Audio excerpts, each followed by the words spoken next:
In downtown Portland's Pioneer Courthouse Square, a 75-year-old homeless man was about to face his worst nightmare. What started as a quiet evening, helping fellow street residents, took a shocking turn when they came face to face with entitled college bullies. Jake "Pops" Mikesell wasn't your typical homeless veteran. For 50 years he had served others, first as a decorated Navy SEAL in Vietnam, then as a community mechanic known for his unwavering dignity. When he encountered Tyler Brennan's group demanding he move, he had no idea they were attacking. A Medal of Honor recipient, Jake's respectful response would trigger a brutal assault that awakened the Brotherhood. What began as drunken cruelty would become systematic justice, as Navy SEALs made Tyler's privileged world crumble piece by piece. Before we jump back in, tell us where you're tuning in from, and if this story touches you, make sure you're subscribed.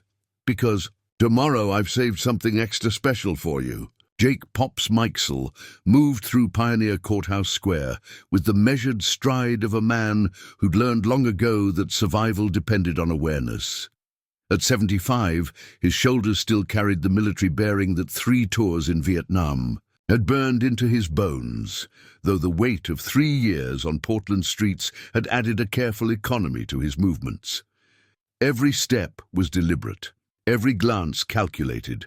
The evening air carried the scent of rain and exhaust, mixed with the familiar odors of urban decay that had become his world. Jake's weathered hands adjusted the straps of his worn military surplus pack, the same practiced motion he'd made countless times in the Mekong Delta. Some habits, he'd learned, were too deep to die. "Evening, Martha," he called softly to an elderly woman hunched beneath a faded blue tarp near the square's eastern edge. Her grey hair hung in tangled wisps around a face that spoke of harder winters than this one. Martha looked up, her eyes brightening at the sound of his voice. "Pops, thought you might have moved on." Her voice carried the rasp of someone who'd breathed too much cold air and fought too many chest infections without proper treatment. "Not leaving anyone behind," Jake replied, settling onto his haunches beside her makeshift shelter. The movement sent a familiar ache through his left knee, shrapnel from 71 that doctors had never quite managed to dig out completely. "Storm's coming in tonight. Real one, by the smell of it." He reached into his pack and withdrew a military-issue poncho, still in decent condition despite its age. "St. Vincent's has beds opening up around 9. Volunteers said they'd hold one if you can make it over there." Martha's fingers trembled as she accepted the poncho. "Can't pay you back for this, Pops. Wasn't asking you to." Jake's voice carried the gentle authority of a man who'd once led others through far worse than Portland's autumn rain. "We look out for each other. That's how this works." A memory flickered unbidden. Lieutenant Torres, barely 19, bleeding out in a rice paddy while Jake applied pressure to a sucking chest wound. The kid had lived, gone home to California, probably had grandchildren by now. Jake had gotten a letter once, years ago, before everything fell apart, before Sarah got sick, before the bills came due. He pushed the memory aside and focused on Martha. "You remember the way to St. Vincent's?" "Yes, sir." Martha's response carried an echo of military formality that Jake recognized. Not uncommon among the street population, too many veterans had found their way here, cast aside by a system that celebrated their service in speeches but failed them in practice. Jake helped her gather her belongings, noting the careful way. She packed everything into a hierarchy of necessity. Food first, then documents in a plastic bag, then personal items. The same priorities he'd taught new recruits about field packs, though he doubted Martha had learned it in the military. As she shuffled toward the shelter, Jake conducted his evening reconnaissance. A cluster of college students had taken up, residents near the fountain, their voices growing louder as bottles passed between them. Jake counted 5, 3 males, 2 females, all wearing the kind of clothes that cost more than most street residents saw in a month. The leader was obvious, tall, athletic, with the kind of casual arrogance that came from never having consequences catch up with him. Tyler Brennan, though Jake didn't know the name yet.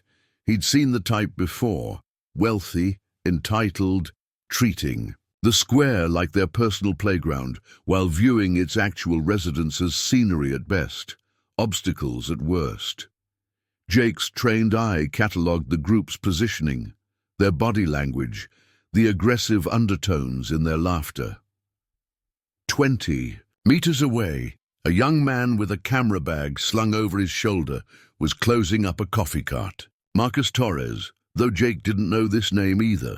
What Jake did notice was the way the young man's eyes kept darting toward the college group, the tension in his movement suggesting he sensed the same brewing trouble that Jake's combat.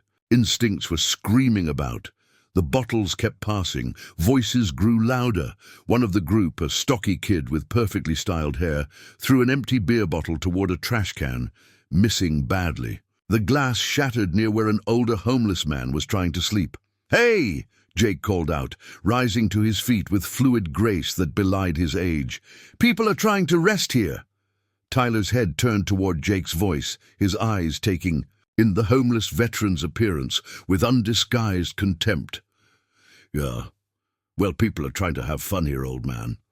Jake approached slowly, hands visible, posture non-threatening but alert. Years of dealing with hostile contacts in Vietnam had taught him how to read a situation.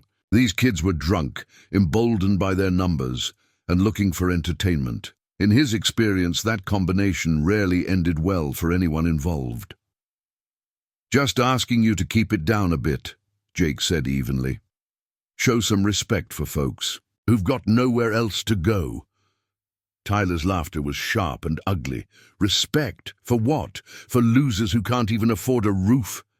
He gestured broadly at the square's scattered homeless population. "This is public space, Grandpa. Our taxes pay for it." "Your daddy's taxes, maybe," Jake replied quietly. The response earned him appreciative chuckles from Tyler's companions, which only darkened the young man's expression. Tyler stood, swaying slightly. "You got something to say to me, hobo?" Jake felt the familiar tightening in his chest, not fear, but the old warrior's recognition of inevitable violence. His peripheral vision expanded, cataloging positions, distances, potential weapons. The muscle memory of combat assessment kicked in, overlaying tactical considerations onto the urban landscape. "Just that this spot's been home to some good people for a while now," Jake said, "asking you to show a little consideration." "This spot?" Tyler's voice rose. "This is our spot, you piece of shit. We've been coming here since freshman year." The confrontation had drawn attention. Marcus Torres had stopped packing his cart, his camera bag now clutched protectively against his chest. Other homeless individuals were either melting away into the shadows or positioning themselves at safe distances. They'd learned to read these situations too. Jake recognized the moment when talking stopped working. Tyler's body language shifted, shoulders squaring, hands clenching into fists, weight shifting forward onto the balls of his feet. The kid had probably played football, maybe even been decent at it. What he didn't have was 3 tours' worth of experience in close quarters combat. "Move along, old man," Tyler snarled, "before we make you move." Jake's response was calm, level. "Not going anywhere, son." The first punch came fast, but telegraphed, Tyler leading with his right, putting his whole body behind it. Jake stepped inside the swing, letting it pass over his shoulder while driving his left hand up into Tyler's solar plexus. The younger man doubled over, gasping.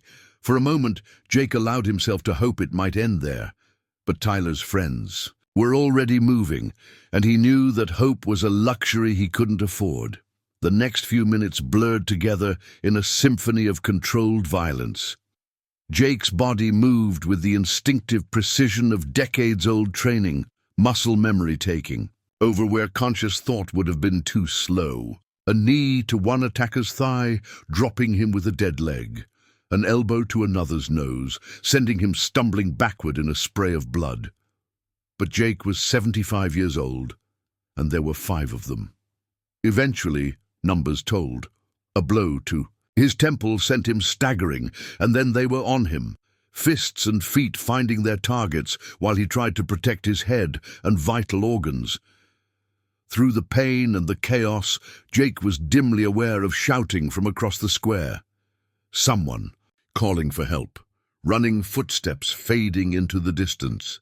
When it finally stopped, Jake lay still for a long moment, taking inventory. Probable concussion, definitely bruised ribs, something warm running down his face, blood from a split scalp most likely. His left arm wasn't moving right, and the taste of copper filled his mouth. Tyler stood over him, breathing hard, his designer clothes torn and dirty. "Next time, remember your place, you worthless piece of trash." They walked away laughing, leaving Jake alone with his pain and the gathering rain clouds overhead. Alone, except for the growing certainty that the young man with the camera bag would not let this end here. In the distance, Marcus Torres was already running through Portland streets, his uncle's address burning in his mind like a target coordinate. The Brotherhood was about to be activated, though none of them knew it yet. Marcus Torres's lungs burned as he sprinted through Portland's darkening streets, his camera bag bouncing against his hip with each desperate stride. The image of the homeless veteran lying motionless in Pioneer Square played on repeat in his mind, the old man's quiet dignity shattered by fists and boots, his military bearing finally broken by numbers and youth and casual cruelty. "I should have done something. I should have—" Marcus forced the thought aside and pushed harder, his photographer's eye automatically cataloguing the route even as panic drove his legs. Left on Morrison, past the food trucks shutting down for the night, right on 4th, dodging late commuters, heading to Max stations. The Navy-based training facility loomed ahead, its security lights cutting harsh shadows through the gathering dusk. His uncle Ryan would still be there. Ryan was always there, working through his demons with iron and sweat when the nightmares from Afghanistan wouldn't let him sleep. Marcus had grown up knowing that his uncle's late-night training sessions were therapy as much as fitness, the only thing that kept the rage and guilt from eating him alive. The security checkpoint recognized Marcus despite his disheveled appearance. The guard, a young petty officer who'd known him since he was 17, took one look at his face and waved him through without the usual banter. "Building C, Marcus. Your uncle's in the combat training facility." Marcus nodded his thanks and broke into a run again, his breath coming in ragged gasps now. The sound of his footsteps echoed off the concrete walls as he navigated the maze of buildings, following the familiar path to where his uncle worked out his personal wars. The training facility's doors were reinforced steel, but Marcus could hear the rhythmic impact of body against heavy bag even from the hallway. He pushed through, stepping into a space that smelled of sweat and determination and the kind of controlled violence that his uncle wielded like a surgeon's scalpel. Commander Ryan Hawk Harrison stood before a hanging heavy bag, his bare torso gleaming with perspiration as he drove combination after combination into the leather. Each strike landed with mechanical precision, left hook, right cross, uppercut, again and again, until the chain groaned with the force of impact. Ryan was 42 years old and built like a weapon, lean muscle over a frame that had been forged in combat zones from Afghanistan to Somalia. Scars mapped his shoulders and back, souvenirs from 20 years of service that had cost him pieces of his soul he'd never get back. Marcus watched his uncle work, seeing the ghosts that drove each punch. He knew about the team Ryan had lost. In Kandahar, good men who'd trusted their commander's judgment and paid for it with their lives. He knew about Ryan's father, a Vietnam veteran who'd eaten his service pistol rather than face another day of civilian life that never quite fit. "Right, Uncle Ryan, The words came out as a croak, barely audible over the sound of Ryan's breathing, but something in the tone, fear, urgency, desperation, cut through the older man's concentration like a blade. Ryan spun, his training automatically shifting him into a defensive stance before recognition softened his features. "Marcus, what the hell? They beat him!" The words tumbled out in a rush, Marcus's careful control finally cracking. "These college kids, they beat this old homeless guy for nothing, for asking them to be quiet." Ryan's eyes sharpened, his combat instincts activating. Where? When? Pioneer Square? Maybe 20 minutes ago. Marcus was shaking. Now adrenaline and guilt and helplessness combining into a toxic cocktail. "I was closing up the cart and I saw them arguing, and then, you call 911? Yes, from the corner of 3rd and Morrison. But Uncle Ryan, this wasn't just some random assault, the way he moved when they first started swinging." Marcus struggled to find words for what he'd witnessed. He fought back, like really fought back. For maybe 30 seconds he was destroying them, military stuff, you know? But there were too many of them. Ryan grabbed a towel from the bench and wiped the sweat from his face, his mind already shifting into operational mode. "Describe him." 70-something maybe, grey hair, beard, military bearing even when he was homeless, moved like you do, I guess, like someone who'd been trained. Marcus paused, remembering. There was something else. When they knocked him down and he was trying to get back up, he had this look, not scared, not angry, just resigned, like he'd been expecting this his whole life. Ryan was already moving, pulling on a shirt and grabbing his keys. "We're going to the hospital. If paramedics picked him up, that's where he'll be." "Uncle Ryan, I should have done something. You did exactly right."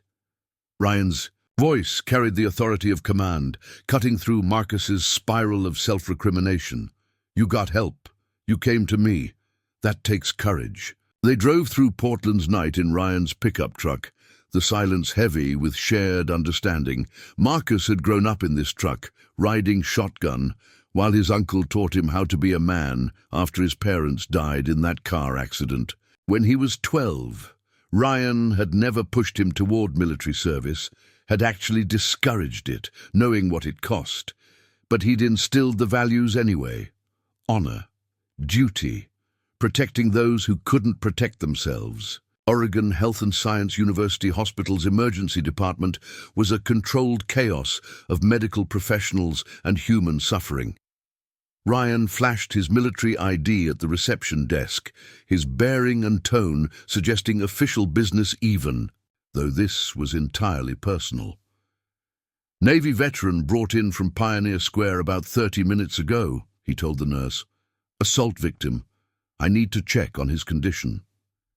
The nurse, a middle-aged woman, who'd clearly seen enough to recognize genuine concern, nodded toward the treatment area. "Curtain 7. Dr. Vasquez is with him now." They found Jake Mikesell propped up in a hospital bed, his face a map of fresh bruises and his left arm in a temporary sling. Despite the beating, despite the circumstances, he maintained that same quiet dignity that Marcus had noticed in the square. He was answering questions from a Latina doctor who looked like she'd been fighting her own wars for years. "Concussion, 3 cracked ribs, dislocated shoulder," Dr. Elena Vasquez was saying. "You're lucky it wasn't worse, Mr. Mikesell, but I'm concerned about some of the old injuries I'm seeing on your x-rays." Ryan stepped forward, and Jake's eyes found his immediately. The recognition was instant and mutual. 2 warriors identifying each other across a crowded battlefield. "Commander Harrison, Navy SEALs," Ryan said quietly. "This is my nephew, Marcus." He witnessed the assault. Jake studied Ryan's face, taking in the bearing, the scars, the controlled intensity that marked a career special operations soldier. "Jake Mikesell," he replied. "Retired. Thank you for coming." "What unit?" Ryan asked, though he was already reading the signs. The way Jake held himself despite his injuries, the calm assessment in his eyes, the automatic respect in his posture. 1st Platoon, SEAL Team 1, Vietnam, 68 to 71. The words hit Ryan like a physical blow. SEAL Team 1, Vietnam. This wasn't just any homeless veteran. This was brotherhood. This was family. Dr. Vasquez looked up from her chart, her expression shifting as she registered the change in the room's atmosphere. She'd treated enough veterans to recognize what was happening, the invisible bonds of service activating, creating connections that transcended rank and generation. Mr. Mikesell was just telling me about some persistent symptoms he's been experiencing, she said carefully. Sleep disturbances, hypervigilance, emotional numbing. Classic PTSD presentation, but he's never received proper treatment. Ryan nodded, his mind already working through possibilities, resources, connections, ways to help a brother who'd been failed by the system they'd both served. The men who did this, Jake said quietly, they're not going to face any real consequences, are they? Money has a way of making problems disappear. Money, Ryan replied, his voice carrying dangerous undertones, isn't going to help them with what's coming next. Marcus watched his uncle's transformation with fascination and growing concern. This was Ryan the SEAL commander, not Ryan the surrogate father. This was the man who'd spent 20 years learning how to find people who didn't want to be found and make them face consequences they'd never imagined. Uncle Ryan, Marcus began, but Ryan was already pulling out his phone. Doc Murphy, it's Hawk. I need you and Santos at the base in an hour. His voice was calm, professional, deadly. We've got a brother who needs our help, and some punks who need to learn what happens when you mess with family. He ended the call and looked back at Jake, whose eyes held a mixture of gratitude and concern. You don't have to do this, Jake said. Yeah, Ryan replied, his smile carrying no warmth at all. We do. Marcus felt a chill run down his spine as he realized what he'd set in motion. The Brotherhood was awake now, and Tyler Brennan had no idea what was coming for him. The secure briefing room in Building C felt smaller, with 3 elite warriors occupying its space. Ryan Harrison stood before a whiteboard covered in photographs and tactical notes, his bearing transformed from concerned uncle to operational commander. The fluorescent lights cast harsh shadows across his face as he outlined what they knew about the assault on Jake Mikesell. Chief Petty Officer Danny Doc Murphy sat with his back straight, his medic's bag resting beside his chair. A habit. So ingrained he carried it everywhere, even to midnight briefings. At 38, Doc had the kind of calm intensity that came from saving lives under fire in places most people couldn't pronounce. His weathered hands bore small scars from 18 years of emergency medicine in combat zones, but his eyes held a gentleness that made wounded men trust him with their lives. Across from him, Sergeant First Class Maria Santos studied the photographs with the analytical precision that had made her invaluable in veteran outreach programs. At 34, she carried herself with the confident bearing of someone who'd earned respect in a male-dominated field through competence and unshakable integrity. Her laptop was open, fingers already pulling up background information on their targets.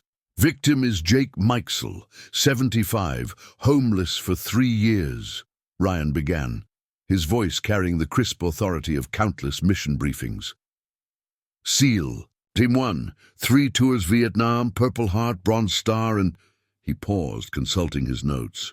Medal of Honor recipient. Doc whistled low. Medal of Honor? What's a decorated war hero doing on the streets? Same thing that puts too many of our brothers there, Maria said grimly, her fingers flying over the keyboard.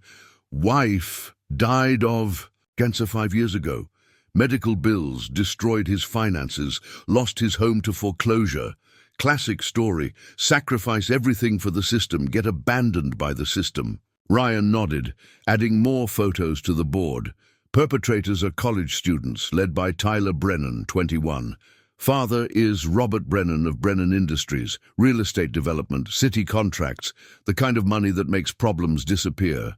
Not this time, Doc said quietly, and something in his tone made both Ryan and Maria look at him sharply. Doc Murphy was the team's conscience, the voice of reason that kept them grounded. When Doc was talking about making problems, it meant the situation had crossed a line that couldn't be uncrossed. Maria's screen chimed softly as new information populated. Tyler Brennan, business major at Portland State. 3 previous arrests, public intoxication, assault, vandalism, all charges dropped or reduced. Daddy's lawyers are very good. She scrolled down, her expression hardening. Social media is full of entitled, rich boy bullshit. Look at this post from last week. She turned the laptop so they could see a photo of Tyler and his friends at an upscale restaurant, champagne bottles on the table. The caption read, "Teaching street trash some respect tonight. Clean up, Pioneer Square." The room went very quiet. That was posted 6 hours before the assault, Maria said, her voice carrying deadly calm. This wasn't random. This was planned. Ryan felt something cold and dangerous settling in his chest. He'd learned to control his anger through years of combat leadership, channeling it into tactical precision rather than emotional reaction. But this was different. This was Brotherhood. "What's our legal situation?" he asked. Maria pulled up another screen. Detective Sarah Chen, Portland PD, former Army MP, specializes in crimes against vulnerable populations. Good reputation. Doesn't play politics. She paused. But Brennan Industries has city contracts worth millions. Political pressure is going to be intense. 3 miles away, Detective Sarah Chen sat beside Jake Mikesell's hospital bed, her notebook balanced on her knee. At 36, she'd learned to read people the way others read books, and everything about this case was setting off alarm bells in her investigative instincts. "Mr. Mikesell," she said gently, "I need you to walk me through what happened, every detail you can remember." Jake's one good eye, the other was swollen shut, studied her face. "You military. Army MP for 8 years before becoming a civilian detective." Sarah's tone held the mutual respect that existed between former service members. "I specialize in cases involving vulnerable populations." Vulnerable. Jake's laugh was bitter. 60 years ago I was jumping out of helicopters into hostile territory. Now I'm vulnerable. "Now you're a survivor," Sarah corrected firmly. "And you fought back. The witness says you handled yourself like someone with serious training." Jake was quiet for a long moment, and Sarah could see him weighing how much to reveal. She'd interviewed enough veterans to recognize the careful calculation. Trust was a commodity that had to be earned. "They started it," he said finally. "I just asked them to keep it down, show some respect for people trying to sleep." What happened when they refused? Kid named Tyler got aggressive, started pushing, making threats. Jake's voice remained steady, clinical. "When he swung first, I defended myself, neutralized the immediate threat, tried to create distance for de-escalation." Sarah's pen stopped moving. Neutralized the threat? Old habits. Jake met her eyes. SEAL Team 1, Vietnam. Some training doesn't fade, even when everything else does. The pieces clicked into place in Sarah's mind. The precise defensive wounds on Tyler Brennan's hands. The way his friends described Jake's lucky shots that seemed to target nerve clusters and pressure points. The controlled, methodical nature of the initial counterattack that Marcus Torres had described. How many of them were there?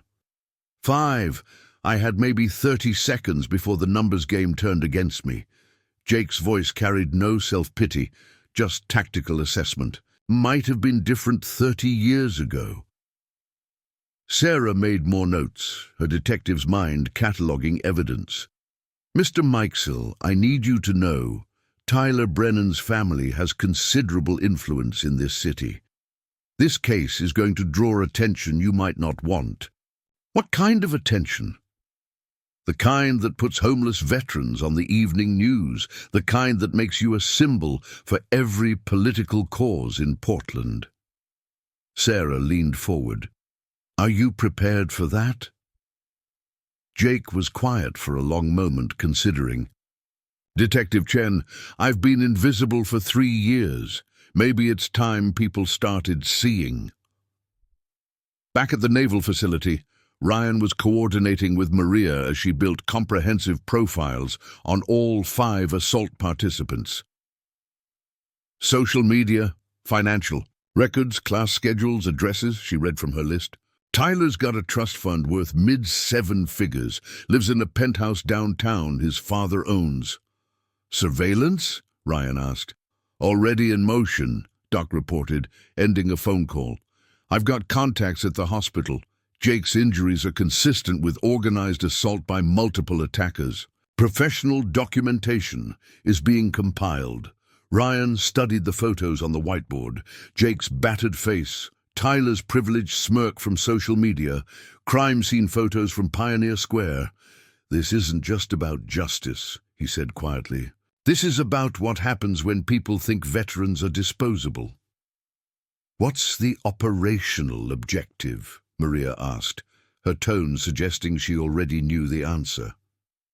Education, Ryan replied. These kids think money and privilege make them untouchable. They're about to learn what happens when you assault a decorated war hero. Doc leaned back in his chair, studying his commander's face. Hawk, we do this. We do it smart.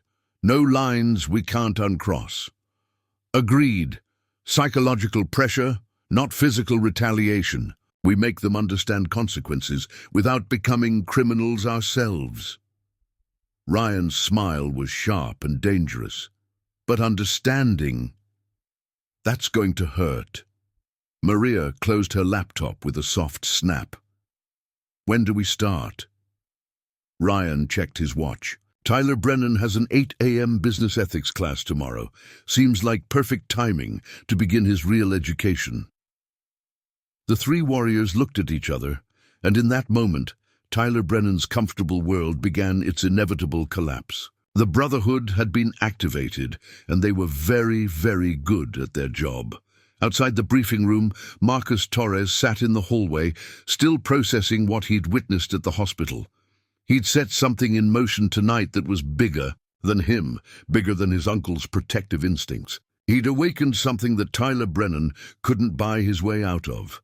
And somewhere in the city, Jake Mikesell lay in his hospital bed, finally no longer alone.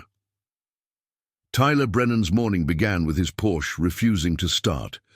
The engine turned over weakly, coughed once, then died completely. He sat in his assigned parking spot beneath his father's downtown penthouse building, jabbing the ignition button with increasing frustration, while his phone buzzed with increasingly urgent messages from his business ethics professor about his perfect attendance record. Piece of shit German engineering, he muttered, though the car had never given him trouble before. He grabbed his phone to call roadside assistance, only to discover his premium service had been mysteriously cancelled overnight. When he tried to resubscribe online, his credit cards were declined one by one. Tyler's fingers flew over his phone screen, calling his bank.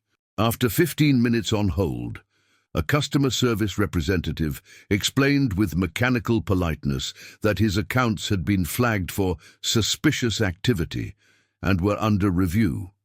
No, they couldn't tell him when the review would be completed. No, they couldn't expedite the process. Yes, he would need to visit a branch office in person with 2 forms of government identification. By the time Tyler made it to campus via rideshare, paying cash from the emergency 20 in his wallet, he was 40 minutes late for class, and his carefully maintained composure was beginning to crack. Dr. Elena Vasquez finished her morning rounds at OHSU Hospital and found herself returning to room 314 more often than medical necessity required. Jake Mikesell had become something of a fascination for her, not just as a patient, but as a window into the systemic failures that brought decorated veterans to her emergency department with injuries that should never have happened. "Mr. Mikesell," she said, settling into the chair beside his bed. "How are you feeling this morning?" Jake's swollen eye had opened slightly, revealing sharp intelligence despite the surrounding bruises. "Like I got jumped by 5 kids with daddy issues," he replied dryly. "Preparing and narrating this story took us a lot of time, so if you are enjoying it, subscribe to our channel. It means a lot to us. Now back to the story." Elena smiled despite herself. "Your sense of humor survived intact.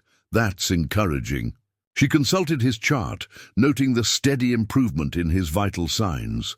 "I've been thinking about our conversation yesterday, about the symptoms you described." "The nightmares and hypervigilance?" Jake's voice carried the weary resignation of someone who'd learned to live with invisible wounds. "Doc, I've been dealing with that for 50 years. Not much point in addressing it now." "I disagree." Elena leaned forward, her voice carrying the passion that had driven her to medicine. "In the first place, PTSD is treatable at any age. The techniques we have now, the understanding of trauma, it's light years beyond what was available when you came home from Vietnam." Jake studied her face, seeing something there that reminded him of the young medics he'd known in Southeast Asia, that fierce determination to heal, to fix what war had broken. "Why does it matter to you, Doc? You've got other patients." "Because my grandfather was a veteran too. Korea. He never got help either, and it destroyed him slowly, piece by piece." Elena's voice softened. "I became a doctor, partly to fight the battles he never had weapons for." Before Jake could respond, a commotion in the hallway drew their attention. A group of men and women in military dress uniforms were approaching, led by a Navy commander whose bearing spoke of recent combat experience. Ryan Harrison appeared in the doorway, followed by Doc Murphy and Maria Santos. But they weren't alone. Behind them came a parade of veterans representing every branch of service and every generation of American warfare. Silver-haired Vietnam. Veterans walked beside young men and women who still carried the dust of Afghanistan in their bearing. "Word spreads fast in our community," Ryan said simply. Everyone wanted to pay their respects. Jake felt something tight in his chest, loosening, as he looked at the faces around his bed. For 3 years on the streets, he'd been invisible, forgotten, just another piece of urban debris. Now he was surrounded by his brothers and sisters in arms, and for the first time since Sarah's funeral, he wasn't alone. "This isn't necessary," he said quietly. "Yeah, it is," replied a gruff voice from the back. An elderly man in a Marine Corps jacket stepped forward, his bearing unmistakably military despite his age. "Gunny Sergeant Rodriguez, 3rd Marines. Vietnam, 69 to 70. Nobody touches one of ours without answering for it." Across town, Tyler's day continued its spiral into chaos. His afternoon finance class had been mysteriously moved to a different building. Information that somehow failed to reach him, despite being updated on every digital platform except his personal devices. When he finally located the new classroom, he discovered his name had been dropped from the enrollment roster. The registrar's office was unhelpful. His academic advisor was in meetings all day. The IT department claimed they were experiencing unprecedented system glitches that seemed to affect only his records. By evening, Tyler was desperate enough to call his father's office directly, something he usually avoided. Robert Brennan's assistant informed him coldly that Mr. Brennan was in critical meetings and could not be disturbed. When Tyler insisted it was an emergency, she suggested he handle his problems like an adult. Tyler's frustration boiled over as he met his friends at their usual Pioneer Square hangout, but even this familiar ritual felt wrong. Jason Chen and Brad Martinez were acting strange, Distant, nervous, constantly checking their phones. Only his girlfriend Ashley and his buddy Mike seemed normal, though they were asking uncomfortable questions about the previous night. "Dude, that homeless guy," Mike said, cracking open a beer. "He looked pretty messed up. You sure we didn't go too far?" "He's fine," Tyler snapped, though uncertainty gnawed at him. "Probably back to panhandling already." "I heard he was military," Ashley said quietly, "like decorated or something." Tyler felt a chill run down his spine. "Where'd you hear that?" "It's all over social media. Someone posted his story and it's going viral." Ashley showed him her phone screen and Tyler's blood turned to ice. The post was simple, but devastating. A photo of Jake in his hospital bed, surrounded by dozens of veterans in uniform. The caption read, "Meet Jake Pops, Mikesell, Navy SEAL, Medal of Honor recipient. 3 tours, Vietnam. Homeless for 3 years. Assaulted last night by privileged college students for asking them to be quiet. This is how we treat our heroes." The post had been shared 17,000 times in 6 hours. "Oh, shit," Mike whispered, reading over Tyler's shoulder. "Medal of Honor. Dude, those are like the ultimate war heroes." Tyler's hands were shaking as he scrolled through the comments. Veterans were posting their own stories, their own photos, their own outrage. News outlets were picking up the story. Someone had identified Tyler by name and posted his father's business address. "This is bad," Jason said, his voice tight with panic. "My dad's a city councilman. If this gets back to him—" "It won't," Tyler said, though his voice lacked conviction. "My father will handle it." But even as he spoke, Tyler felt the foundations of his privileged world beginning to crack. Somewhere in the city, forces were moving that his father's money couldn't buy and his family's influence couldn't control. At Rebecca Martinez's downtown law office, her phone hadn't stopped ringing since the story broke.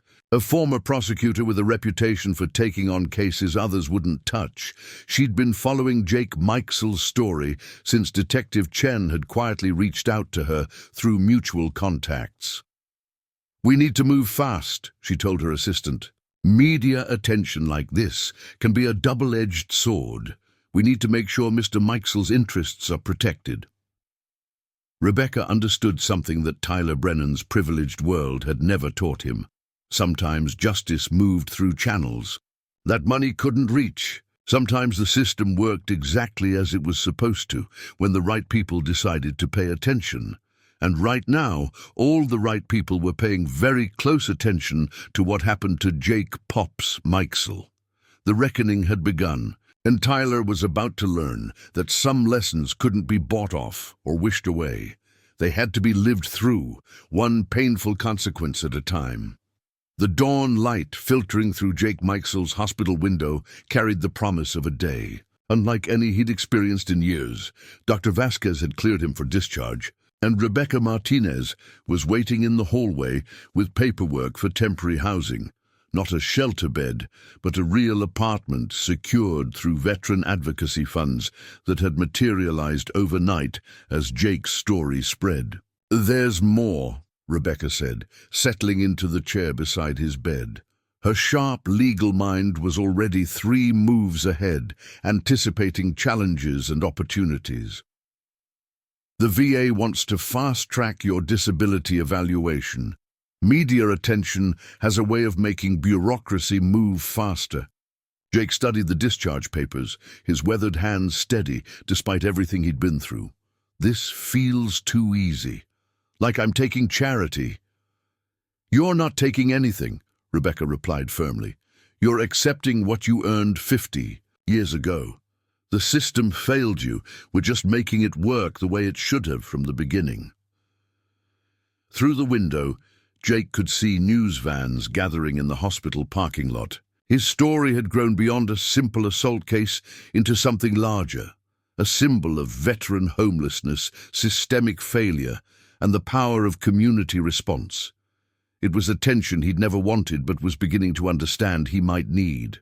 Across the city, Amanda Mikesell Chen sat in her law firm's conference room, staring at her laptop screen with mounting emotional turmoil. The news article was stark in its simplicity: decorated Vietnam veteran assaulted by college students. Below it, a photo of her father surrounded by uniformed veterans, his face bearing fresh bruises but maintaining that familiar dignity she remembered from childhood.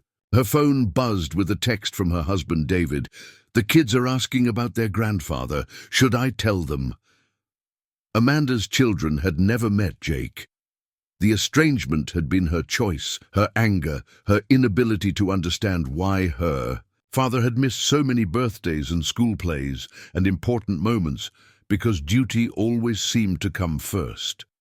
When her mother died and Jake retreated into himself rather than leaning on family, Amanda had made the decision to cut contact completely. Now, seeing him in that hospital bed, she felt the weight of 3 years' worth of stubborn pride crushing down on her chest. Her assistant knocked softly. "Amanda, there's a reporter from Channel 8 asking for comment. Something about your father's assault case?" "Tell them no comment," Amanda said automatically, then paused. "Actually, no. Tell them I'll call them back." She pulled out her phone with trembling fingers and dialed a number she'd memorized but hadn't used in over 3 years. Tyler Brennan's world was collapsing with methodical precision. His credit cards remained frozen. His academic records were in chaos. His social media accounts had been mysteriously deactivated for terms of service violations. Even his gym membership had been suspended, pending account verification issues. But the worst part was the isolation. Jason and Brad had stopped returning his calls. Ashley's parents had forbidden her from seeing him after the story went viral. His usual table at the campus coffee shop was suddenly always occupied, and conversations died when he approached. Groups of former friends. The only constants in his deteriorating world were Mike Sullivan, who seemed oblivious to the social implications of association, and the growing certainty that someone was orchestrating his misfortune with surgical precision. "This is insane," Tyler said, pacing around Mike's dorm room. "Credit companies don't just freeze accounts for no reason. Registration systems don't just randomly drop students." Mike looked up from his economics textbook, his expression troubled. "Dude, maybe you should talk to your dad, like, really. Talk to him." "I've been trying. His office keeps saying he's unavailable." Tyler's voice carried an edge of panic that he couldn't quite suppress. "It's like I've been cut off from everything." "Maybe that's the point," Mike said quietly. "Maybe someone's trying to make you understand what it feels like to have nothing." Tyler stopped pacing, turning to stare at his friend. "What's that supposed to mean?" "That homeless guy, Jake. When you think about it, you kind of did take everything from him, didn't you? His dignity, his safety, his sense of security." Mike's voice was gentle but firm. "Maybe someone's trying to teach you what that feels like." The words hit Tyler like a physical blow. For the first time since the assault, he was forced to consider the possibility that his actions had consequences beyond inconvenience to himself. Detective Sarah Chen was building her case with methodical precision, though she was increasingly aware that forces beyond her investigation were at work. The physical evidence was solid. Hospital records, witness statements, security footage from nearby businesses that captured portions of the assault. Tyler Brennan's social media posts provided clear evidence of premeditation. But the political pressure was building too. Robert Brennan's lawyers had already contacted the district attorney's office, suggesting that youthful indiscretion could be handled through community service and financial restitution rather than criminal prosecution. Sarah's phone rang as she reviewed the case files. The caller ID showed a number she didn't recognize. "Detective Chen, this is Amanda Mikesell Chen. I believe you're investigating the assault on my father." Sarah sat up straighter. Jake hadn't mentioned having family in Portland. Ms. Mikesell Chen, I wasn't aware Mr. Mikesell had local relatives. We've been estranged for 3 years. Amanda's voice carried a weight of regret that Sarah recognized from hundreds of family. Reconciliation calls. I saw the news coverage. I'd like to see him if he's willing. He's being discharged this morning. I can give you the hospital information. Detective Chen, how bad are his injuries? Sarah considered her words carefully. Physically, he'll recover. Emotionally, your father is a strong man, but everyone has limits. Having family support would mean a lot. At the Naval Training Facility, Ryan Harrison was coordinating the final phase of what his team had begun calling Operation Accountability. Tyler Brennan's systematic isolation was proceeding exactly as planned, but Ryan was careful to maintain plausible deniability for every action. Psychological pressure only, he reminded his team during their morning briefing. We're educators, not executioners. Doc Murphy was monitoring Tyler's social media presence, what little remained accessible. Kids starting to crack posted on his backup Instagram about feeling targeted by unknown forces. Paranoia's setting in. Good, Maria Santos said, looking up from her laptop. Because it's about to get worse. Tyler's registered for Professor Williams' sociology class this afternoon. Social justice and economic inequality. Ironic, considering. Ryan allowed himself a small smile. Sometimes the universe has a sense of humor. There's something else, Doc said, his tone more serious.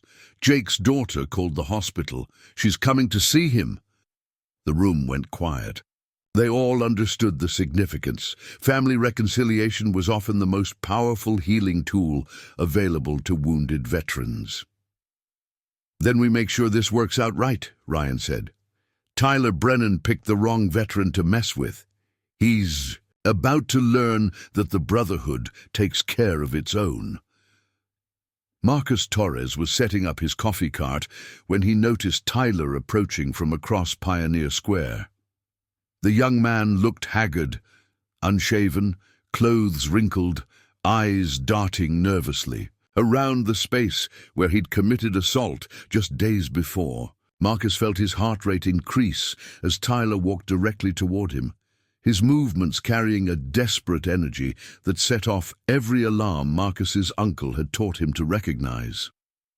You, Tyler said, pointing at Marcus with shaking fingers. You were here that night. You saw what happened.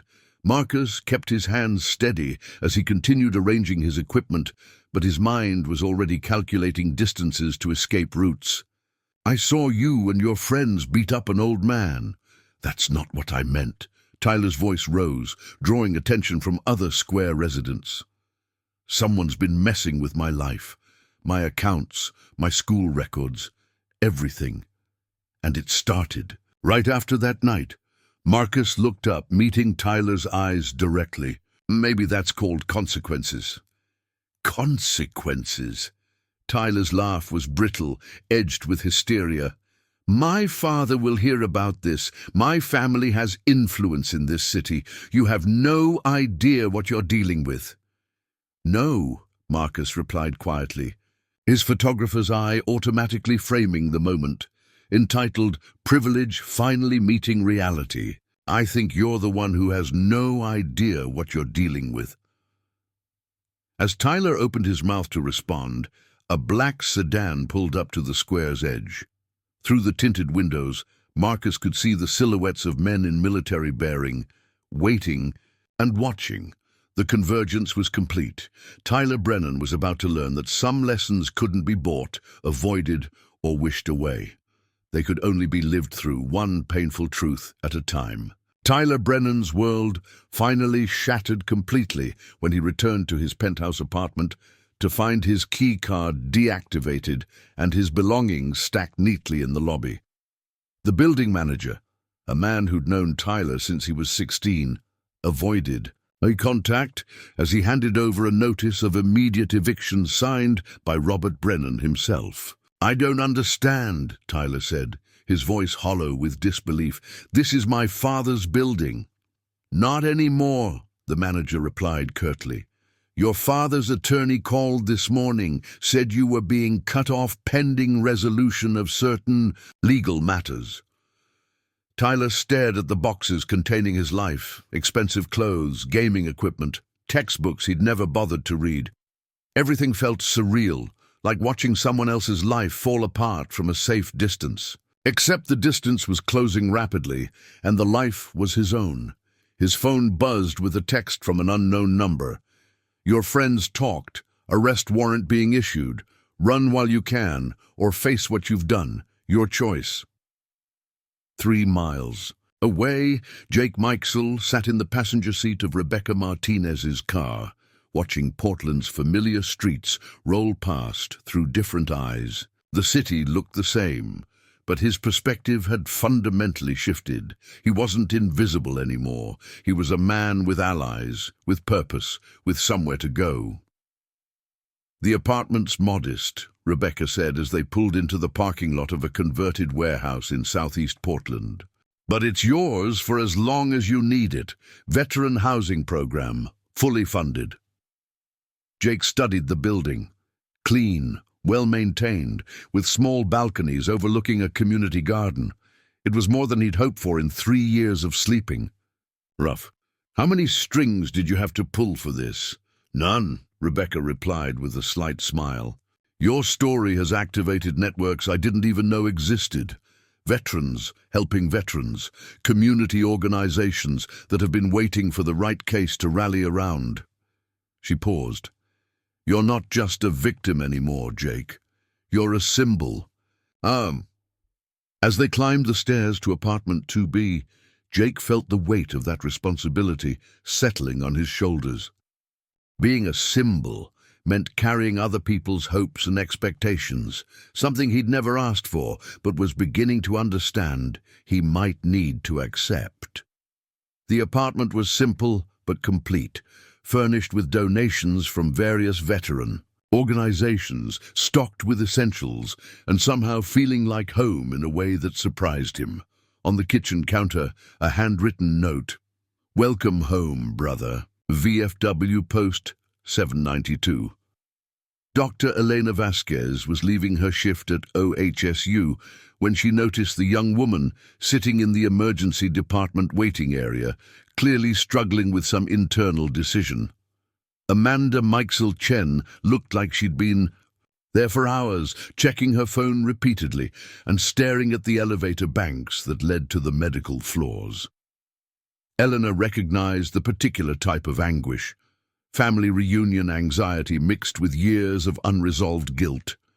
She'd seen it countless times when relatives finally worked up the courage to reconcile with loved ones they'd written off. "Excuse me," Elena said gently, settling into the chair beside Amanda. "Are you here to see someone?" Amanda looked up, her professional composure cracking slightly. "My father, Jake Mikesell. I saw on the news. I haven't spoken to him in 3 years." "He was discharged this morning," Elena said softly, "but I can give you his new address if you're ready." "I don't know if I am." Amanda's voice was barely above a whisper. "I was so angry when my mother died. He just withdrew, stopped talking to anyone, including me. I felt like he'd abandoned us when we needed him most." Elena nodded, recognizing the familiar pattern. Grief affects everyone differently. Some people need to be alone to process trauma. It doesn't mean they stop loving. "How do you know so much about it?" "Because I've treated hundreds of veterans over the years, and because trauma is my specialty." Elena's voice carried the authority of experience. "Your father carries wounds that go back 50 years. The assault was just the latest injury to an already damaged spirit." Amanda was quiet for a long moment, processing. "Do you think he'll want to see me?" "I think," Elena said carefully, that seeing you might be exactly what he needs to start healing. Tyler's desperate flight through Portland had brought him to the one place he'd never expected to seek refuge, the downtown office building where his father conducted business with the casual ruthlessness that had built an empire. But the security guards who'd known him since childhood now looked at him like a stranger, and the elevator required a keycard he no longer possessed. "I need to see my father," Tyler told the receptionist on the ground floor, his voice cracking with desperation. "Mr. Brennan is in meetings all day," she replied with professional coldness. "I can schedule an appointment for next week." "I'm his son." "I'm aware, Mr. Brennan. Your father left specific instructions." Tyler felt the last of his privileged world crumble around him. Even his own family had cut him loose, treating him like a liability to be managed rather than a son, to be protected. For the first time in his life, he was truly alone. Detective Sarah Chen was coordinating Tyler's arrest with a team that included federal marshals. The case had grown beyond simple assault when evidence surfaced of Tyler's social media posts targeting homeless populations across multiple states. What had started as local crime was now being investigated as part of a broader pattern of hate crimes. "Subject is considered a flight risk," she briefed the arrest team. "Family connections have been severed, so expect desperation. He may be armed." But even as she spoke, Sarah felt conflicted about the manhunt. Tyler Brennan was clearly guilty of assault, but the systematic destruction of his life felt like something beyond normal police work. Someone with serious skills had taken Tyler apart piece by piece, using methods that suggested military or intelligence training. Her phone buzzed with a text from an unknown number. "Pioneer Square, 1 hour, he'll be there." Jake was unpacking his few belongings when the knock came at his door. Through the peephole he saw a woman in an expensive business suit, her dark hair pulled back in a professional style that couldn't quite hide the fact that she'd been crying. "Amanda," he said through the door, his voice uncertain. "Hi, Dad." Jake's hands trembled as he worked the locks, his heart hammering against his ribs. When the door opened, father and daughter stared at each other across 3 years of hurt and misunderstanding. Amanda looked older, more successful, more confident than when he'd last seen her, but her eyes held the same vulnerability he remembered from when she was small and afraid of thunderstorms. "I saw the news," she said simply, "about what happened to you." "I'm okay," Jake replied automatically, though they both knew it wasn't entirely true. "No, you're not." Amanda's voice broke slightly. "And neither am I. We haven't been okay for a long time." They stood there in the doorway, two people carrying wounds that had festered in isolation, finally ready to begin the difficult work of healing. Tyler Brennan sat on a bench in Pioneer Square as evening fell, surrounded by the homeless population he'd once viewed as scenery. The irony wasn't lost on him. In less than a week, he'd gone from privileged college student to someone with nowhere to go and no one to call. The arrest team was moving into position, but Tyler was beyond caring. He'd finally understood what Jake Mikesell had felt that night, the helplessness, the isolation, the knowledge that the system had no place for people like him. As the officers approached, Tyler made no attempt to run. The breaking point had been reached, and he was ready to face whatever came next. The education was complete. Now came the reckoning.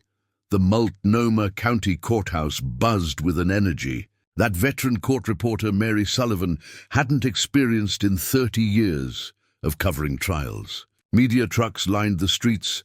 Protesters held signs supporting both veteran rights and criminal justice reform. And the gallery was packed with an unusual mix of uniformed veterans, homeless advocates, and curious citizens drawn by a story that had captured the city's attention. Tyler Brennan sat at the defendant's table in an orange jumpsuit, his transformation from privileged college student to isolated criminal defendant complete. The young man who'd once commanded attention, through charisma and wealth, now drew stares for entirely different reasons. His court-appointed attorney, a competent but overworked public defender, shuffled papers nervously as Robert Brennan's high-powered legal team sat conspicuously absent from the proceedings. The defendant's family has made it clear they will not be providing private counsel, Judge Patricia Williams noted for the record, her tone carrying decades of experience with Portland's elite families and their tendency to abandon inconvenient relatives. Mr. Brennan, do you understand the charges against you? Tyler stood slowly, his voice barely audible. Yes, Your Honor. The charges were extensive: aggravated assault, conspiracy, hate crime enhancements based on targeting homeless populations, and cyber-stalking charges related to his social media posts. What had started as a drunken assault had been revealed as part of a pattern of behavior that stretched back months. In the gallery's front row, Jake Mikesell sat beside Amanda, their tentative reconciliation strengthened by shared purpose. The past week had been a whirlwind of difficult conversations, shared tears, and the gradual rebuilding of trust that had been shattered by grief and misunderstanding. "You don't have to do this," Amanda whispered, as the prosecutor called Jake to testify. "Your victim impact statement could be submitted in writing." Jake squeezed his daughter's hand. "Yes, I do. This isn't just about me anymore." As Jake walked to the witness stand, his bearing commanded the courtroom's attention. Despite his civilian clothes, he moved with the unmistakable precision of a career military man. The homeless veteran who'd been beaten in Pioneer Square had been replaced by someone the jury could see as the decorated war hero he'd always been. Prosecutor Lisa Chang began her questioning carefully, establishing Jake's military record before moving to the assault itself. "Mr. Mikesell, please tell the court about your service to this country." Navy SEAL, Team 1, 1968 to 1971. 3. Tours in Vietnam. Jake's voice carried quiet authority. Purple Heart, Bronze Star, Medal of Honor for actions during the Tet Offensive. A murmur ran through the courtroom. Medal of Honor recipients were rare, living legends who represented the highest ideals of military service. "And after your military service?" 25 years as an automotive mechanic, married my wife Sarah in 1973, raised our daughter Amanda. Jake's voice softened. "Lost Sarah to cancer 5 years ago. Medical bills took everything we had." "Which led to your homelessness." "I chose the streets over burdening my daughter with my problems." Jake glanced at Amanda, regret clear in his expression. It was the wrong choice, but it felt like the honorable one at the time. Prosecutor Chang introduced security footage from the assault, playing it on screens throughout the courtroom. The jury watched Tyler and his friends systematically beating an elderly man who'd tried to defend himself before being overwhelmed by numbers. "Mr. Mikesell, the defendant claims you provoked this confrontation." Jake's response was measured, professional. "I asked them to lower their voices out of respect for people trying to sleep. When Mr. Brennan became aggressive, I tried to de-escalate. When he swung first, I defended myself using minimum necessary force until numbers made defense impossible." The defense attorney's cross-examination was brief and respectful. Even Tyler's lawyer seemed reluctant to attack a Medal of Honor recipient too aggressively. "Mr. Mikesell, you admit you struck my client first." "I defended myself when your client attacked me," Jake corrected firmly. "There's a difference between offense and defense." Tyler's testimony was a disaster that his attorney couldn't prevent. The young man took the stand despite legal advice to remain silent, driven by some desperate need to explain himself. "I was drunk," Tyler began, his voice shaking. "I know that's not an excuse, but I wasn't thinking clearly." "Were you thinking clearly when you posted on social media about teaching street trash some respect?" Prosecutor Chang asked, reading from Tyler's own posts. That was 6 hours before the assault. Tyler's composure cracked completely. I didn't know he was a war hero. I didn't know he was Medal of Honor. If I'd known... Would it have mattered? If he wasn't decorated? Chang pressed. Does someone need to be a war hero to deserve basic human dignity? Tyler's silence was more damning than any answer he could have given. The most devastating testimony came from an unexpected source. Jason Chen and Brad Martinez, Tyler's former friends, had been granted immunity in exchange for their cooperation. Their testimony revealed the systematic nature of Tyler's targeting of homeless individuals. Tyler had this game, Jason testified, his voice barely above a whisper. He called it street cleaning. We'd find homeless people and harass them until they moved somewhere else. How many times did this happen? Maybe a dozen times over the past year. Tyler said his father wanted the downtown area cleaned up for development projects. The revelation that Tyler's actions were connected to his father's business interests sent shockwaves through the courtroom. Robert Brennan's real estate empire had been systematically using intimidation to clear homeless populations from areas targeted for gentrifications. During the lunch recess, Jake found himself surrounded by veteran advocates and media representatives. Rebecca Martinez efficiently managed the circus, ensuring Jake's words were heard without overwhelming him. Mr. Mikesell, asked a reporter from the Oregonian, what do you want to see happen to Tyler Brennan? Jake considered the question carefully. I want him to understand that his actions have consequences, but I also want him to have the chance to become better than he was. Prison alone won't accomplish that. Are you saying you forgive him? I'm saying that justice should focus on preventing future victims, not just punishing past actions. Jake's voice carried the wisdom of someone who'd seen too much violence to believe in vengeance. This young man needs to learn empathy, not just experience punishment. The jury deliberated for less than 3 hours before returning guilty verdicts on all charges. Judge Williams scheduled sentencing for the following week, noting that she would consider victim impact statements and expert testimony about alternative sentencing options. As court adjourned, Tyler was led away in shackles while Jake was surrounded by well-wishers and media representatives.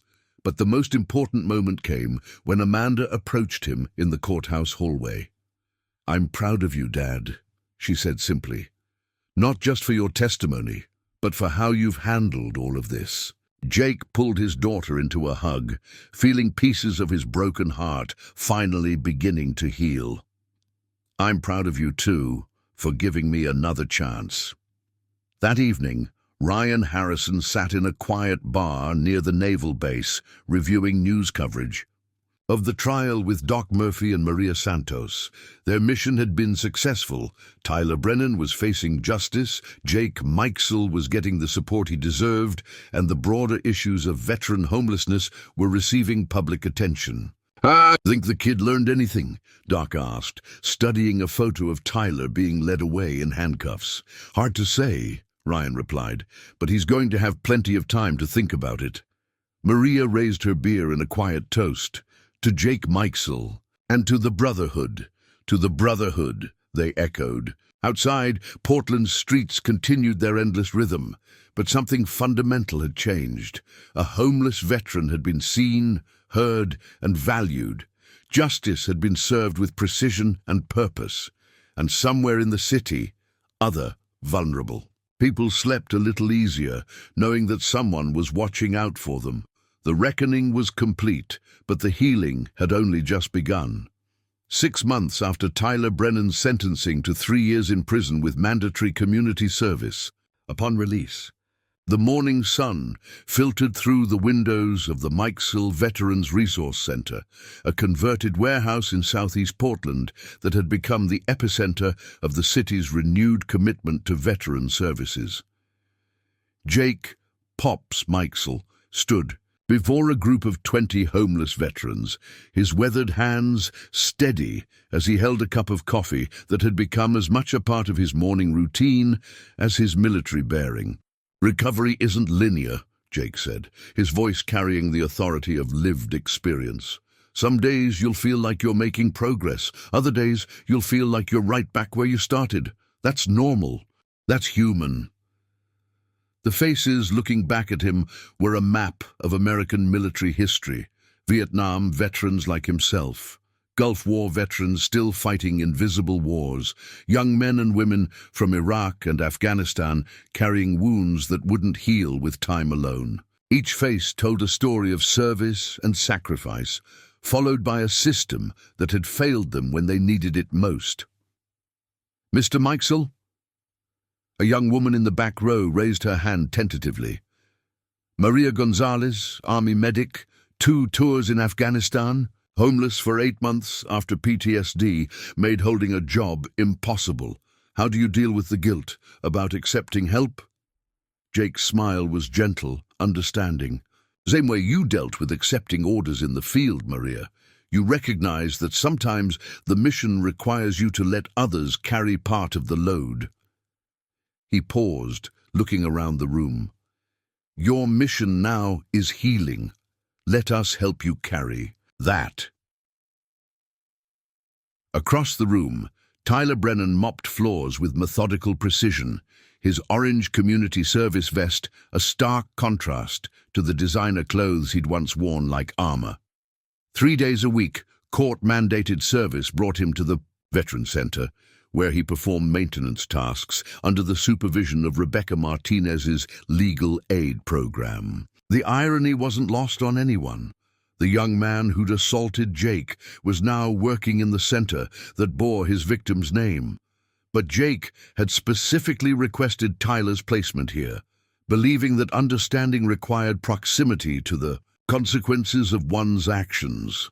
Tyler kept his head down, speaking only when spoken to, his earlier arrogance replaced by something that might have been genuine remorse. Prison had been educational in ways his expensive university never could have been. Sharing a cell with a homeless veteran who'd lost his legs to an IED had forced Tyler to confront realities his privilege had always allowed him to ignore. "Brennan," Jake called out as the group session ended. "A word." Tyler approached cautiously, his body language carrying none of the aggressive entitlement that had defined him 6 months earlier. "Yes, sir? How are you adjusting to the work here?" Tyler considered the question carefully. Prison had taught him that words carried weight, that careless speech had consequences he'd never considered before. "It's humbling, sir, seeing what these people have been through, what they've sacrificed. And what have you learned?" "That I never knew what real strength looked like," Tyler replied quietly. "I thought it was money, influence, being able to make problems disappear. But these veterans, they've lost everything and they keep fighting. That's real strength." Jake studied the young man's face, searching for sincerity behind the words. Tyler's transformation wasn't complete, might never be complete, but it was genuine. Prison had broken down his defenses, and the Veteran Center was slowly building something better in their place. "Your community service isn't punishment, Tyler. It's education. The question is whether you're willing to learn." "I am, sir. I want to be." In her downtown office, Amanda Mikesell Chen was building something unprecedented, a legal practice focused entirely on veteran advocacy, funded by donations that had poured in after her father's story went national. The walls were covered with thank you letters from veterans who'd received help, alongside photos of her father in his Navy uniform and recent pictures of them together at various veteran events. Her phone buzzed with a text from her 8-year-old daughter. "Is Grandpa Pops coming to my recital tonight?" Amanda smiled, typing back, "He wouldn't miss it for the world." The reconciliation with her father had transformed more than just their relationship. It had changed her understanding of service, sacrifice, and what really mattered in life. Her high-paying corporate law career felt hollow compared to the work she was doing now, helping veterans navigate systems that seemed designed to defeat them. Dr. Elena Vasquez knocked on the office door carrying a stack of medical files. "Amanda, I've got 3 more veterans who need legal help with disability claims. VA is denying obvious PTSD cases again." "Bring them in," Amanda replied, clearing space on her desk. The partnership between her legal practice and Elena's medical advocacy had become a model for veteran services nationwide. "What's the story?" All 3 served in Iraq, all 3 showing classic symptoms, all 3 denied because they can't prove their trauma meets VA criteria. Elena's frustration was evident. The system is still broken in so many ways. "Then we keep fixing it, one case at a time." Marcus Torres adjusted the camera settings as he prepared to film another interview for his documentary project. What had started as a class assignment had evolved into a comprehensive exploration of veteran homelessness, PTSD, and the community. Response that had emerged from his uncle's intervention in Jake's case. "Ready when you are, Commander Harrison," Marcus said, checking the audio levels. Ryan Harrison sat comfortably in the interview chair, no longer the intense warrior who'd orchestrated Tyler's psychological warfare campaign. The past 6 months had allowed him to channel his protective instincts into systematic change, working with city officials to develop better veteran services and coordinating with other military units to create rapid response networks for veterans in crisis. "Tell me about the night Marcus called you," Marcus prompted from behind the camera. Ryan's expression grew thoughtful. "I saw a young man who'd witnessed an injustice and had the courage to seek help. But more than that, I saw a nephew who understood that some things matter more than personal safety. And Jake, what did you see in him? A brother, a warrior who'd been forgotten by the system he'd served with distinction." Ryan paused, choosing his words carefully.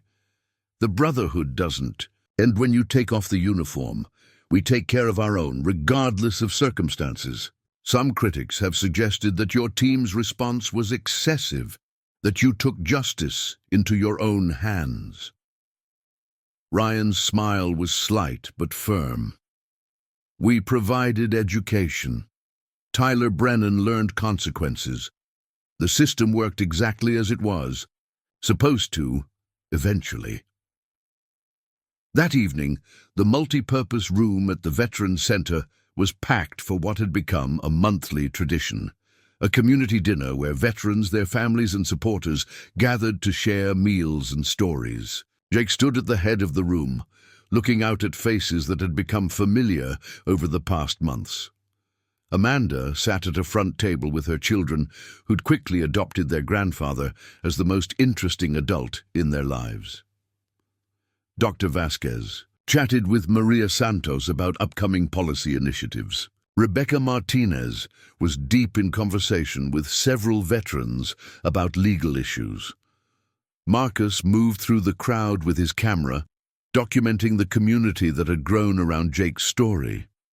Even Tyler was there, serving food in the kitchen, under supervision, gradually learning to see the veterans as individuals rather than problems to be swept aside. "6 months ago," Jake began, his voice carrying clearly through the room, "I thought I was invisible. I thought I didn't matter. I thought the best thing I could do for everyone was disappear quietly." The room fell silent, all attention focused on the man who'd become an unlikely leader. "I was wrong. We all matter.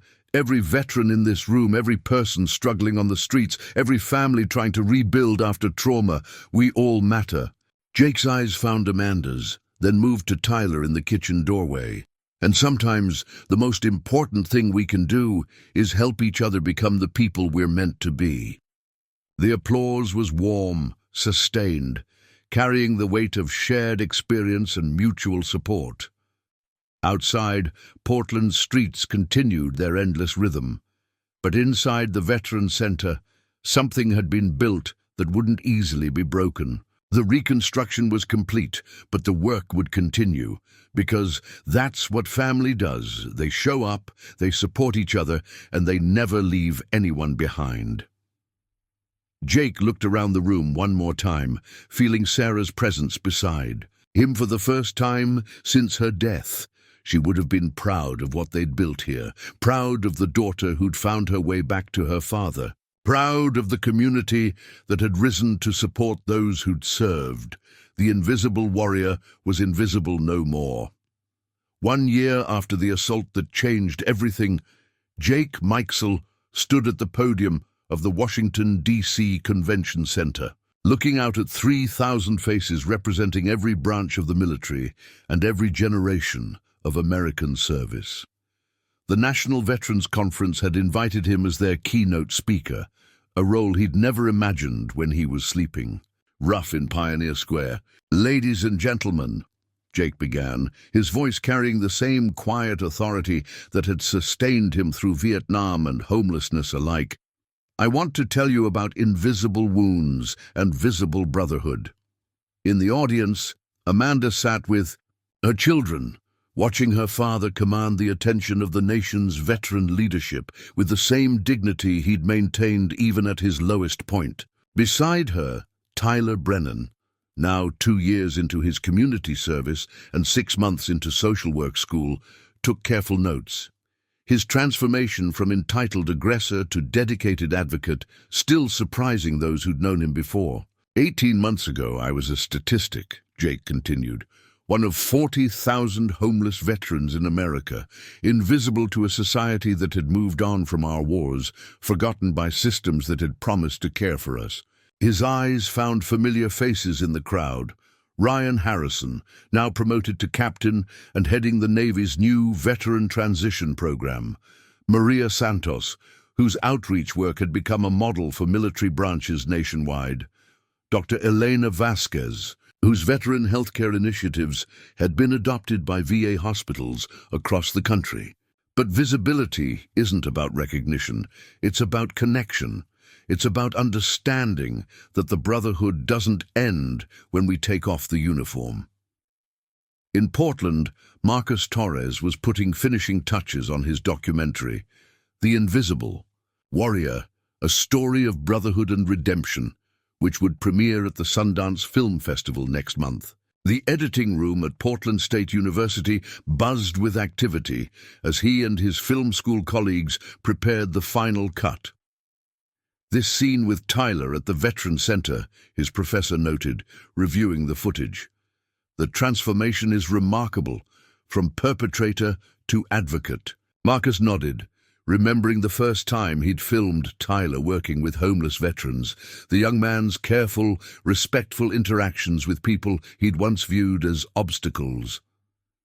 Redemption isn't just possible, it's necessary.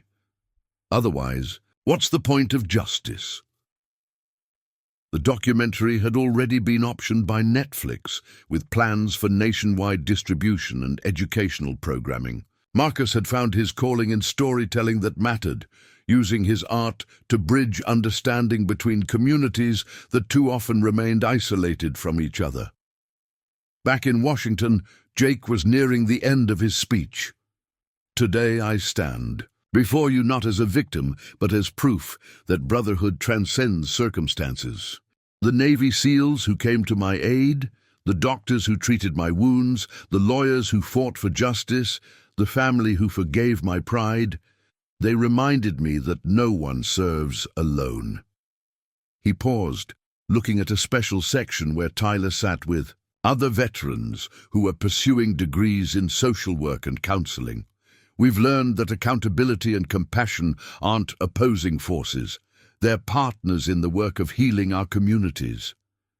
Tyler felt the weight of those words, remembering his conversation with Jake just that morning. The older man had presented him with a letter of recommendation for graduate school, written in the same careful handwriting that had once filled out after-action reports in Vietnam. "Your journey isn't about earning forgiveness," Jake had told him It's about becoming someone worthy of the second chance you've been given. D. The afternoon breakout sessions buzzed with energy as veteran advocates shared strategies and success stories. Amanda led a panel on legal advocacy, her Portland model inspiring similar programs in 12 other cities. Dr. Vasquez presented research showing dramatic improvements in veteran healthcare outcomes when medical treatment was combined with legal and social support services.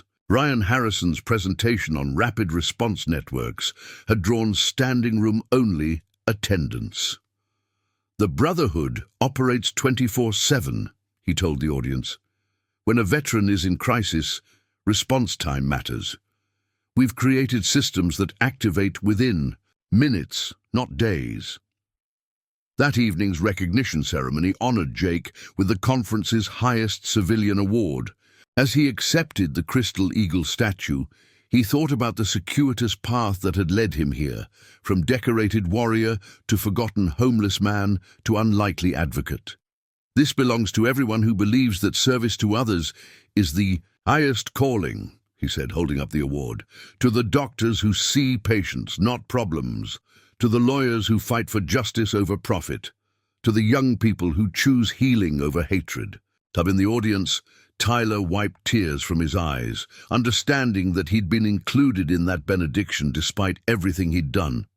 Redemption wasn't just possible, it was happening, one choice at a time. The conference ended with a candlelight vigil for veterans lost to suicide, homelessness, and neglect. As 3,000 candles flickered in the darkness, Jake felt the presence of all those who'd been forgotten, their stories now part of a larger narrative of hope and healing. The invisible warrior had become visible, not for his own sake, but so that others might be seen as well. The circle was complete, but the work would continue, carried forward by hands both old and young, experienced and learning, all united in the understanding that no one should ever fight alone. Brotherhood, Jake knew now, wasn't just about the uniform. It was about the choice to stand with others when standing mattered most. 5 years after the assault that changed everything, Jake Mikesell stood before a gravestone in Willamette National Cemetery, his voice steady despite the weight of the words he carried. The assembled crowd, veterans, advocates, city officials, and community members, listened in respectful silence as he delivered the eulogy for Thomas Bear Nakamura, a Korean War veteran who had died alone on Portland streets 3 days earlier. Bear served his country with honor in 1953, Jake said, the autumn wind carrying his words across the rows of white headstones. He came home to a nation that had already moved on from his war, to a VA system that couldn't address his invisible wounds, to streets that became his final battlefield. In the front row, Tyler Brennan, now a licensed social worker and director of the Nakamura Housing Initiative, held the program with trembling hands. Each veteran funeral reminded him of what could have been, of the man he'd almost helped destroy 5 years ago. His work had become penance and purpose combined, a daily commitment to ensuring Jake's story became the exception rather than the rule. Bear's death represents our collective failure, Jake continued, but his memory can represent our renewed commitment to ensuring no veteran dies forgotten. Amanda Mikesell Chen stood with her children, now old enough to understand their grandfather's mission. She'd been elected district attorney the previous year on a platform of criminal justice reform and veteran advocacy, her father's influence reshaping her understanding of what justice truly meant.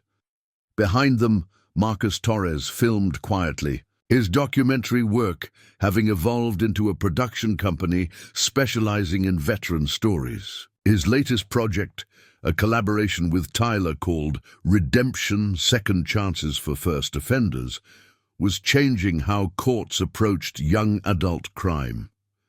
After the service, the community gathered at the Mikesell Veterans Resource Center for the monthly memorial meal. The converted warehouse now served as the model for veteran services nationwide, its success measured not in dollars but in lives rebuilt and futures reclaimed. Dr. Elena Vasquez announced the latest statistics. Veteran homelessness in Portland had decreased by 60% over 5 years. Suicide rates among local veterans had dropped by 40%. The coordinated response system pioneered after Jake's assault was being replicated in cities across America. "Numbers tell one story," Elena said to the assembled crowd, "but the real story is in the faces around this room. People who were invisible are now seen. People who were forgotten are now remembered." Ryan Harrison, recently retired from active duty to run veteran transition services full-time, raised his coffee cup in a toast. "To Bear Nakamura, to all those we've lost, and to all those we've found." Nada. The room echoed with quiet agreement as Jake looked around at the community that had grown from one night's violence into a nationwide movement. Tyler was helping a homeless veteran navigate VA paperwork. Amanda was deep in conversation with other attorneys about pending legislation. Marcus was capturing moments that would inspire others to action. "Bear won't be the last veteran we lose to the streets," Jake said quietly to Ryan, "but he might be the last we lose to indifference." Outside, Portland's night was filled with the usual urban sounds, but in shelters and apartments and treatment centers throughout the city, veterans slept safer because a community had decided that Brotherhood meant never leaving anyone behind. The invisible warrior's legacy lived on in every life saved, every hand extended, every choice to see the sacred in the forgotten. The Brotherhood was eternal because it was rebuilt daily, one act of service at a time. Jake thought of Sarah, of Bear, of all those who'd fought battles that never ended. Their sacrifice demanded nothing less than a nation worthy of their service. The work continued. Up next, you've got 2 more standout stories right on your screen. If this one hit the mark, you won't want to pass these up. Just click and check them out. And don't forget to subscribe and turn on the notification bell so you don't miss any upload from us.